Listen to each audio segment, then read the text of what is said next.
Welcome to the Results Method podcast, where real people achieve real results in the real world. Hosted by accredited sports nutritionist, contest prep coach, and three-time fitness world champion and coach, Alicia Kyrgios, alongside co-host and FMG pro athlete, Sarah Priestley. This podcast is your all-access pass to sustainable transformation. We go beyond quick fixes and one-size-fits-all plans. We break down the principles, structure, and strategies that actually create results. This is the Results Method. And a massive congratulations on the first of what I think is going to be quite a few crowns for you. So exciting. Yeah, it still feels surreal when everyone's like, where's your crown? I'm like, oh yeah. And then I get to wear it at the next show in a few weeks. It's going to be so good. I can't wait to get photos with you. It has literally been a while in the making.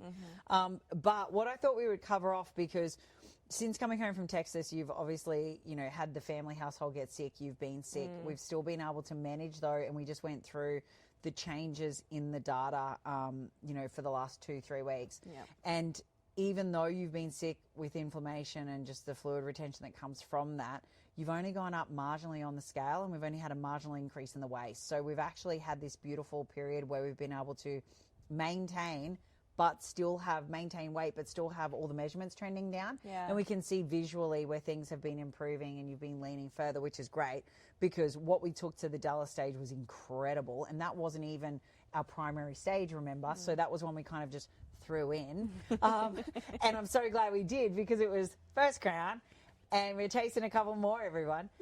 But it allowed us to see what we needed to do with some changes for the GC peak week, and also where we were going to further improve the physique, right?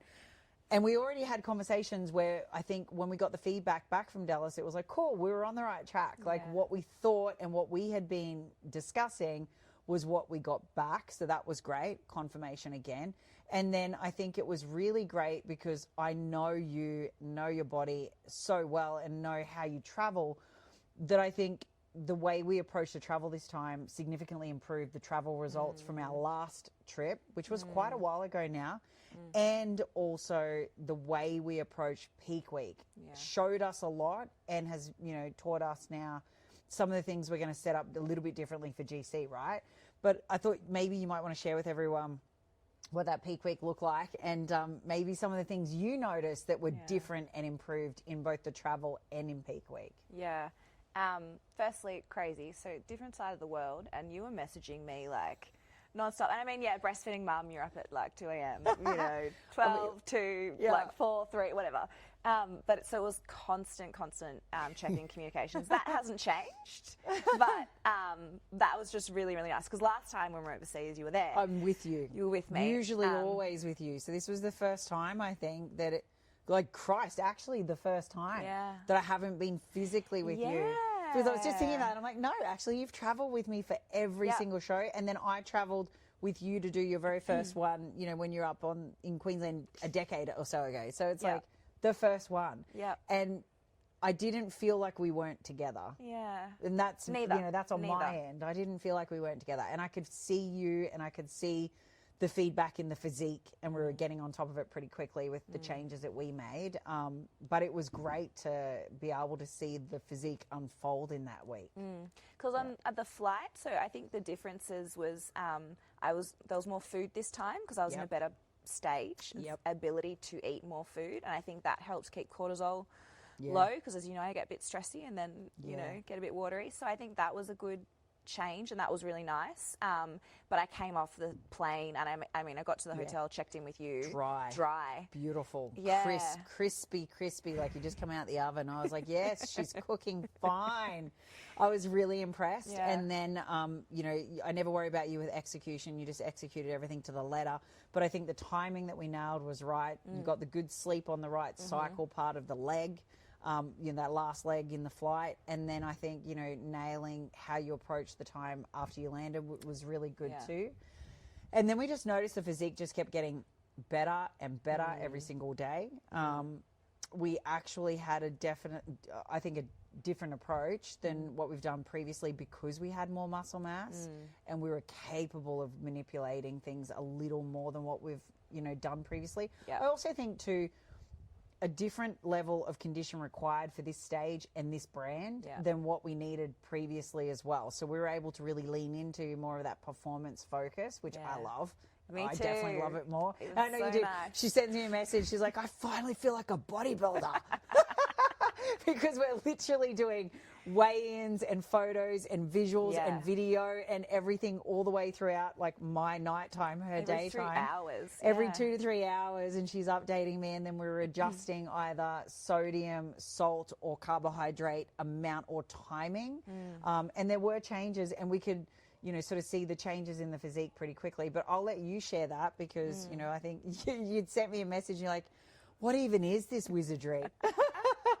Because we nailed one thing I always struggle with post-travel was digestion, and like the food sources and everything you gave me and my body being able to be rested and fed meant my digestion was really good, and that I think helped see the changes. But I felt like each day I would have a sufficient amount of carbs, and by the end of the day I would be really, really full, and then I would wake up flat and dry and diced, and it was crazy because I'd wake up so flat, and then I'd have my first meal and I'd be like full tight, and then it'll be a few hours and I'd be a little bit watery, and so then you'd message me and say have some more salt and change this, and so it was really every time we messaged there was manipulation required.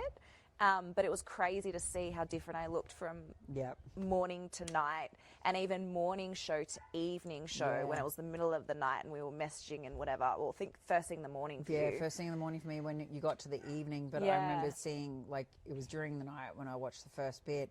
And, this was where we discussed, now that we've got more mass, that we may even have, because we can see your physique really likes having movement and pushing both the carbohydrate and, sodium and everything through. Yeah.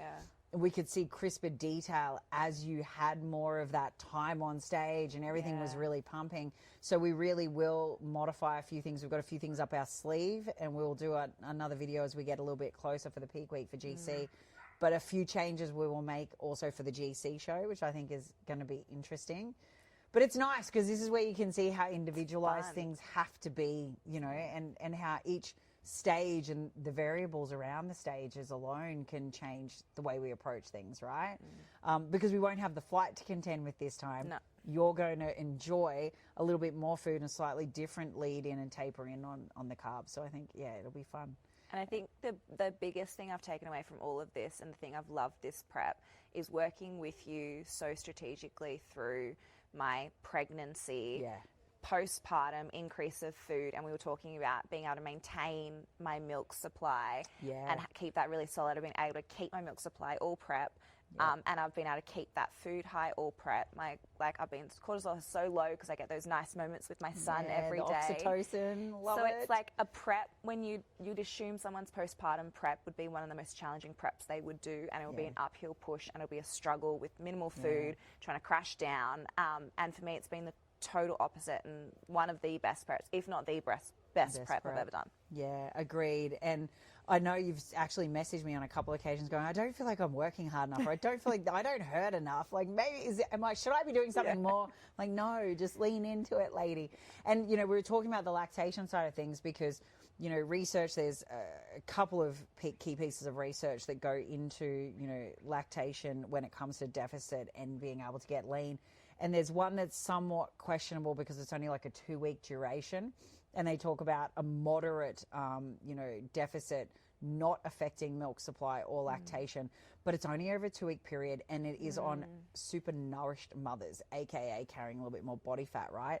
And the key variables in the other bit of research and literature that, I definitely was referring to whenever I was dealing with athletes and even my own journey, is that you need to have a milk supply that's fully online, well established before you go into your dieting phase. And, that's the thing we did right. Yeah. And that's why when we came out of postpartum and I was saying to you, forget how you look. We're not even focused on being lean right now. We're focused on fueling you for recovery, fueling you for your ability to fuel another human, and getting your lactation locked in so that then when we come to prep for a stage, it's dialed in. We don't have to worry about it. And we didn't have to do anything super aggressive. Like, we kept your energy availability in a really good spot. I don't think we dropped below 30 kcals per kilogram the whole prep, which is great, because quite often we have to get down to 25, 26 for short periods of time, and we didn't even have to do that this time around. So I think you've had a beautiful prep, and I'm envious. I wish my postpartum one I did for myself had to look like that. But as I said, I didn't do 6 do months. as I say, not as I do. I did not do a runway like yours. I did, 15 kilos in 10 weeks. I'm an idiot.